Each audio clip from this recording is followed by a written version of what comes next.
Alright, what's up guys? So real quick, I just wanted to make a video. A lot of people have noticed that I've started losing some weight. As of this morning, I've lost 65 pounds in total. That's a lot of weight, okay? Don't get me wrong, that's a lot of weight, but I still have a long way to go, okay? So they asked me a lot about my diet. They asked me about what I eat typically in an average day, and how I'm doing it. So they're like, oh, are you doing keto? Or are you intermittently fasting? Did you cut out carbs? Did you reduce your fat? Like, did you cut out processed foods?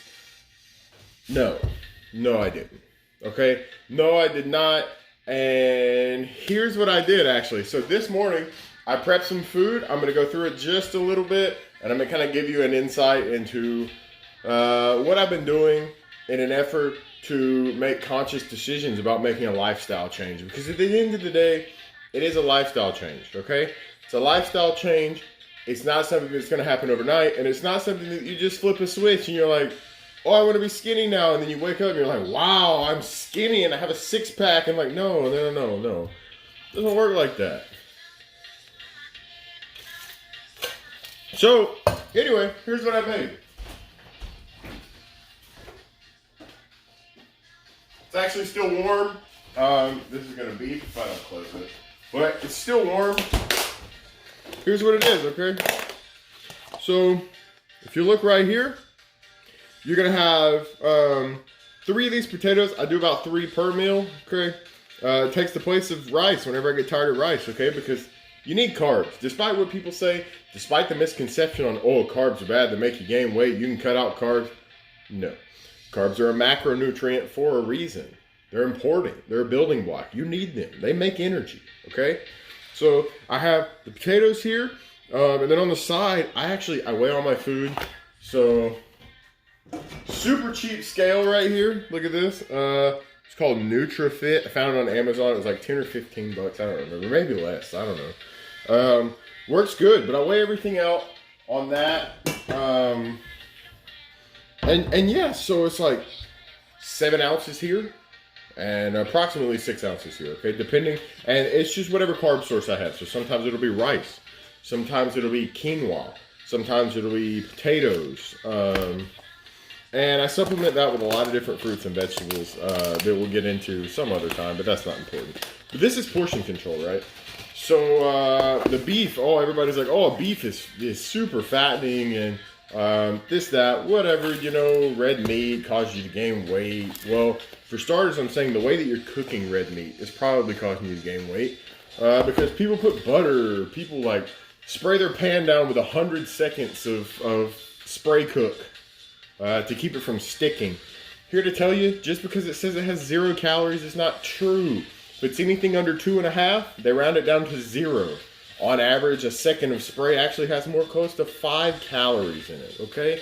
So when you're spraying that pan down for like 15, 20 seconds, trying to make sure your stuff doesn't stick, that's like 60 calories, 70 calories, 80 calories, sometimes 100 calories. You know what I mean? So you gotta be really, really careful. If it's under 5, they round down to 0.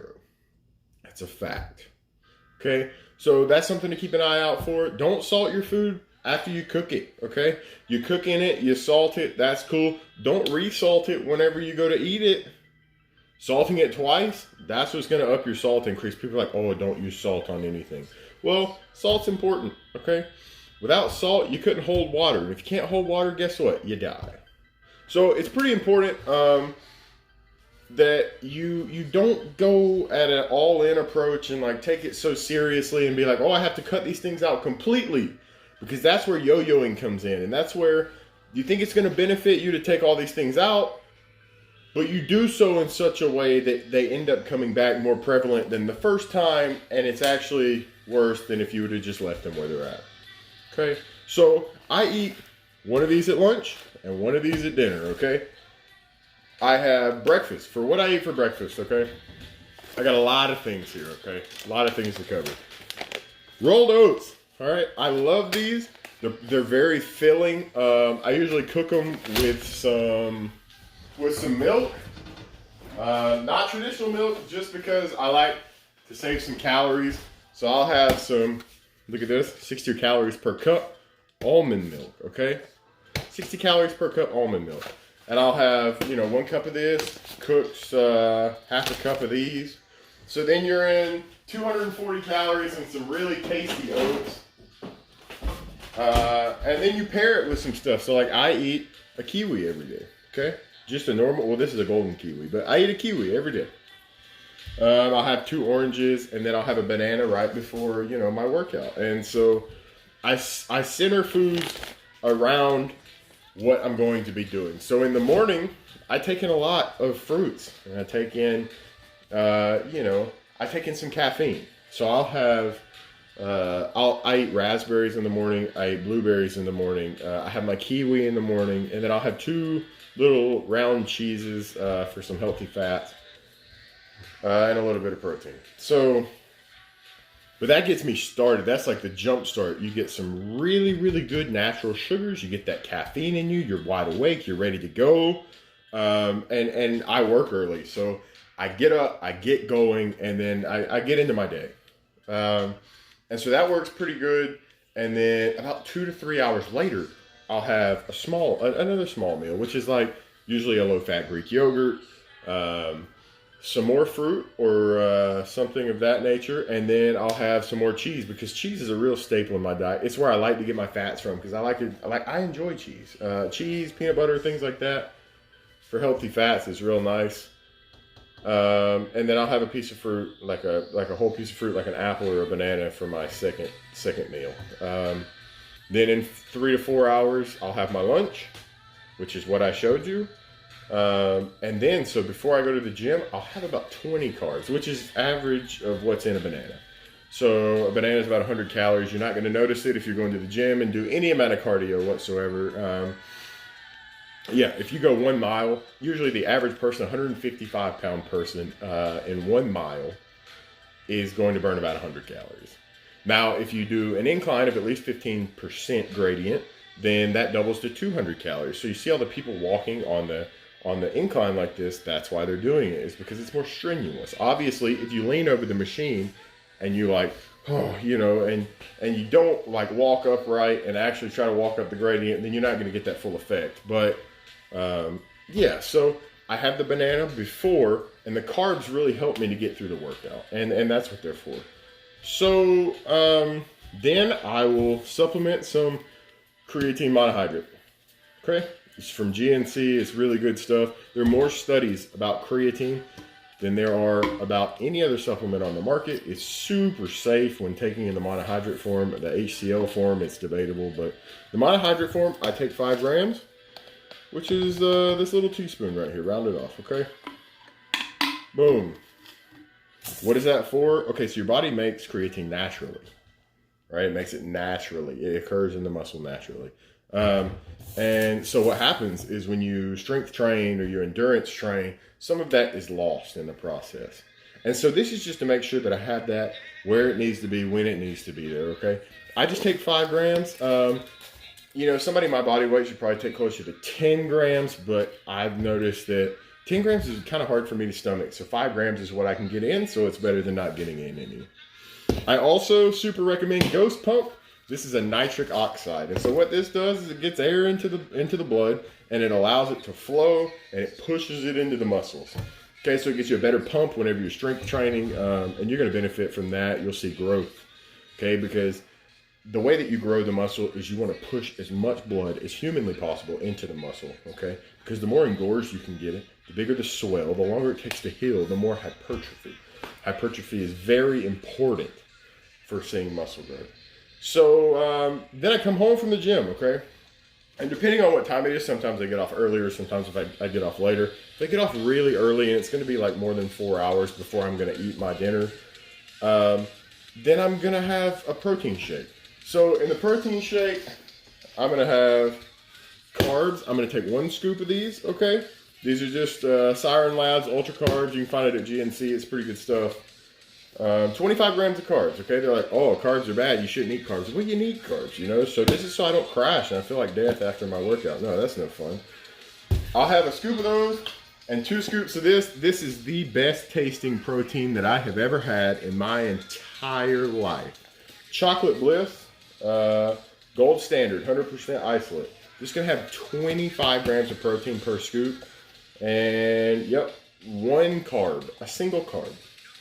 Okay, so it'll be 2 scoops of this, 1 scoop of this, and then I'll get a cup of the almond milk. And so, you know, all in, I'm looking at like 360 calories, and that's gonna make me feel really full. It's gonna get the nutrients in that I need to replenish myself after the gym, and it will hold me over, as opposed to just like snacking around, which will lead to binge eating and things like that.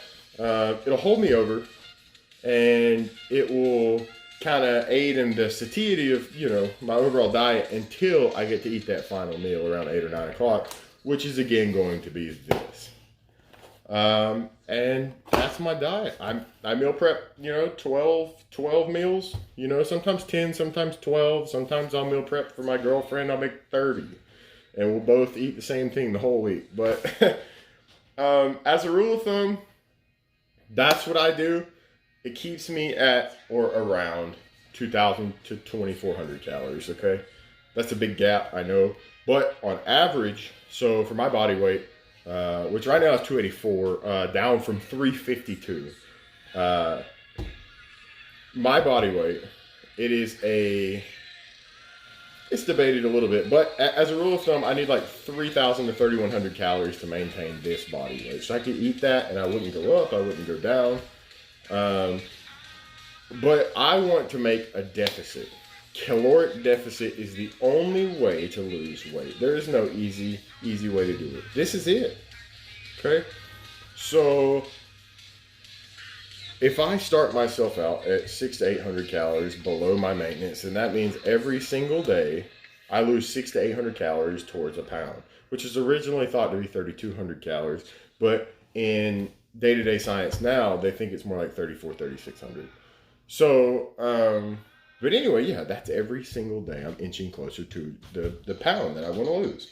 Now, coupling that with exercise, I do like 35 minutes to an hour of cardio every single day. Plus, I have a very physical job, but that's, you know, that's neither here nor there. With the cardio, I'm looking at, you know, I'll probably burn 150 calories every mile for 3 miles, you know, so that's like 450 calories in cardio, maybe 100 calories in lifting, because you don't burn that many calories from lifting. You have to lift something like over 400 pounds. You have to lift over 400 pounds, 1 meter, in order to burn 1 calorie. You know, so, but anyway, so being at a 600 calorie deficit to start with, or an 800, or whatever I end up being for the day, and then adding in the other 500 or 600, I'm at 12, you know, 12 or 1,300 calorie deficit below my maintenance. And so in 2 to 3 days, I can see a pound loss if I keep everything consistent, which is what you want to be. You want to lose about 1% of your body weight every week. And if you're bigger, you know, that's going to be a lot, and you might not be able to do that. And if you're smaller on the other side of the scale, that might also be difficult for you to do. Because if you're really lean at 155 and we ask you to lose 1.5 pounds a week, that's going to be difficult for you to do, you know, because you're like getting down there, you know, you're pretty ripped.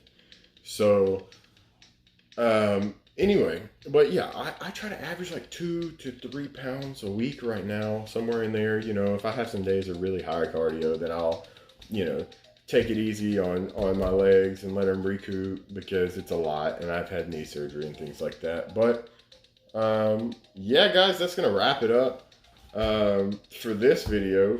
I was very impromptu. I didn't think I was gonna make it, but I think I'm gonna start making content like this because a lot of people have been asking, and I want to tell people what I'm doing. So yeah, anyway, thanks for watching. I'll have more content like this coming out. Appreciate you sticking tuned. Thanks.